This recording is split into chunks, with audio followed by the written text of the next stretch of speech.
మరో breaking news చూస్తున్నాం. సిపిఐతో తెలంగాణ కాంగ్రెస్ పొత్తు ఖరారైంది. ఇక కొత్తగూడెంతో పాటు ఇక ఎమ్మెల్సీ ఇవ్వడానికి కాంగ్రెస్ సిద్ధమైంది.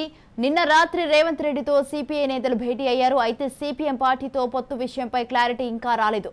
ఇంకా 19 స్థానాల అభ్యర్థులను కాంగ్రెస్ ప్రకటించలేదు. రేపు 3వ లిస్టును కాంగ్రెస్ ప్రకటించనుంది.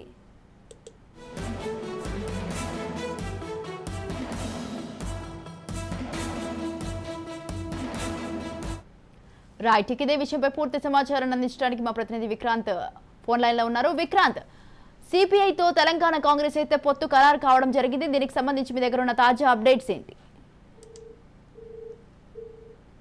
ప్రారంభమైనా కానీ ఇంకా పొత్తుల విషయంలో తెలంగాణ కాంగ్రెస్ పార్టీ ఒక క్లారిటీ ఇవ్వడంలో మాత్రం కొంత వెనుకబడిందని చెప్పుకోవాలి. ఇప్పటికే 119 నియోజకవర్గాలకు సంబంధించి 100 స్థానాలను మాత్రమే ప్రకటించింది. ఇంకా 19 స్థానాలు మాత్రం ప్రకటించాల్సి ఉంది తెలంగాణ కాంగ్రెస్ పార్టీ. దీనికి సంబంధించి ఇటు సిపిఐ సిపిఎం పార్టీలతో పొత్తు ఉంటుందన్న ఉద్దేశంతో కూడా ఆయా స్థానాలకు మాత్రం ప్రకటించుకోకుండా కూడా హోల్డ్లో పెట్టిన పరిస్థితి ఉంది. ఇప్పటికే సిపిఐ సిపిఎం కూడా ఈ నెల 1 వరకే డెడ్ లైన్ పెట్టారు. ఈ నెల 1 వరకు కాంగ్రెస్ పార్టీ స్పందించాలి, ఏ స్థానాలు ఇస్తారనే దానిపైన ఒక క్లారిటీ రావాలి. ఆ క్లారిటీ వస్తేనే మేము పొత్తు పెట్టుకుంటాం, లేదంటే మా దారి మేము చూసుకుంటాం అనేసి ఇప్పటికే ఒక డెడ్ లైన్ పెట్టిన పరిస్థితి ఉంది. అయినప్పటికీ ఈ నెల 1 వరకు మాత్రం కాంగ్రెస్ పార్టీ ఎలాంటి పొత్తుల విషయం మాత్రం ఎలాంటి అసూరెన్స్ మాత్రం సిపిఐ సిపిఎం పార్టీకి ఇవ్వని నేపథ్యంలో కూడా రీసెంట్ గా 2 days బ్యాక్ మళ్ళీ సిపిఎం సిపిఐ పార్టీలు కూడా ఉమ్మడిగా పోటీ చేస్తామనేసి కూడా ప్రకటించడం జరిగింది. వారు పెట్టిన డెడ్ లైన్ కూడా ముగిసిన నేపథ్యంలో మొత్తానికి సిపిఎం కూడా ఒక అడుగు ముందుకేసి 17 స్థానాల్లో సిపిఎం పార్టీ పోటీ చేస్తుందనేసి ఆ స్థానాలు ఏ స్థానాలు అయితే పోటీ చేస్తారో ఆ స్థానాలకు సంబంధించి కూడా వాళ్ళు సిపిఎం పార్టీ నేతలు కూడా ఇప్పటికే ప్రకటించిన పరిస్థితి ఉంది. ఇప్పటికే సిపిఐ పార్టీ కూడా ఇంకా ఆచితూచే ధోరణి వ్యవహరించింది. ఈ రోజు వరకు కూడా ఖచ్చితంగా కాంగ్రెస్ పార్టీ ఒక్క సీట్ ఇచ్చినా కానీ మేము కాంగ్రెస్ పార్టీతో వెళ్లేందుకు సిద్ధమని, అవసరమైతే తెలంగాణ ప్రభుత్వం వచ్చిన తర్వాత కాంగ్రెస్ ప్రభుత్వం వచ్చిన తర్వాత తెలంగాణలో అవసరమైతే ఎమ్మెల్సీ స్థానం మాత్రం వాళ్ళు డిమాండ్ చేస్తున్నారు. దానికి కూడా కాంగ్రెస్ పార్టీ ఒప్పుకుంది. మొత్తానికి సిపిఐ పార్టీకి ఇటు కొత్తగూడ టికెట్ ఇవ్వడానికి మాత్రం కాంగ్రెస్ పార్టీ సిద్ధమైంది. ఆ తర్వాత తెలంగాణలో కాంగ్రెస్ ప్రభుత్వం ఏర్పడిన తర్వాత మాత్రం ఎమ్మెల్సీ సీటు స్థానం ఇవ్వడానికి కూడా కాంగ్రెస్ పార్టీ గ్రీన్ సిగ్నల్ ఇచ్చినట్టు తెలుస్తుంది. దాంతో సిపిఐ విషయంలో మాత్రం పొత్తుపై క్లారిటీ వచ్చినట్లయింది. మొత్తానికి సిపిఐతో కలిసి కాంగ్రెస్ పార్టీ మాత్రం ఈ ఎన్నికల్లో వెళ్ళబోతుంది. ఇప్పటికే తెలంగాణ జనసమితి ప్రొఫెసర్ కోదండరాం సంబంధించి కూడా తెలంగాణ జనసమితి కూడా కాంగ్రెస్ పార్టీతోనే ముందుకు వెళ్తుంది. బేషరతుగా తెలంగాణ జనసమితికి సంబంధించి కోదండరాం మద్దతు ఇచ్చారు. ఎలాంటి స్థానాలకు మాత్రం పోటీ చేయట్లేరు.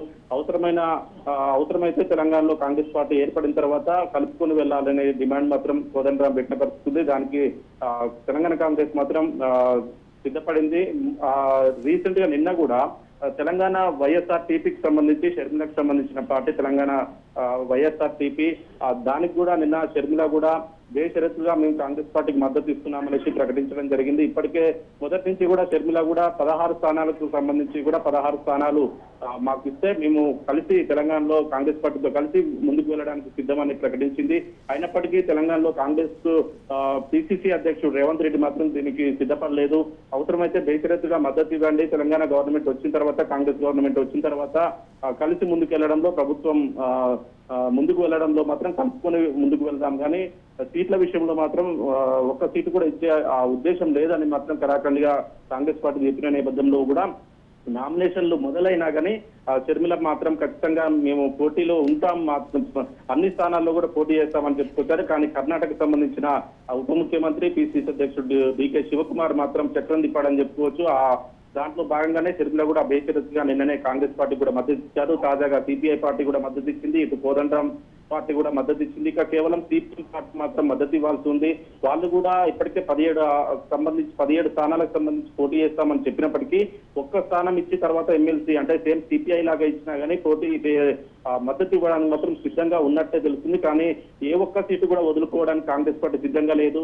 వాస్తవానికి ఇటు మిర్యాలగూడ అదేవిధంగా చెన్నూరు టికెట్లు కూడా సిపిఎం పార్టీకి ఇస్తారని అనుకున్నప్పటికీ ఇటు వివేక్ వెంకటస్వామి బీజేపీ నుంచి తిరిగి కాంగ్రెస్ కు వచ్చిన నేపథ్యంలో తనకు చెన్నూరు టికెట్ ఇవ్వాల్సి ఉన్న నేపథ్యంలో కూడా చెన్నూరు టికెట్ మాత్రం సిపిఎం కు ఇవ్వడంలో కాంగ్రెస్ పార్టీ వెనుకంజ వేసింది. ఇక మునుగోడు విషయంలో కూడా రాజగోపాల్ రెడ్డి వచ్చిన పరిస్థితి ఉన్న నేపథ్యంలో కూడా ఇటు సిపిఐ పార్టీ కూడా ఇవ్వని పరిస్థితి. ఇటు మిర్యాలగూడకు సంబంధించి కూడా మొదటి నుంచి సిపిఎం పార్టీ అడుగుతా ఉంది. అక్కడ జూలకంటి రంగారెడ్డి సిపిఎం సంబంధించిన సీనియర్ నేత, అతను అడుగుతున్నప్పటికీ అక్కడ స్థానికంగా బిఎల్ఆర్ బత్తుల లక్ష్మారెడ్డి చాలా బలంగా ఉన్నాడు. అదేవిధంగా జానారెడ్డి కొడుకు రఘువీరెడ్డి కూడా పోటీలో ఉన్నాడు.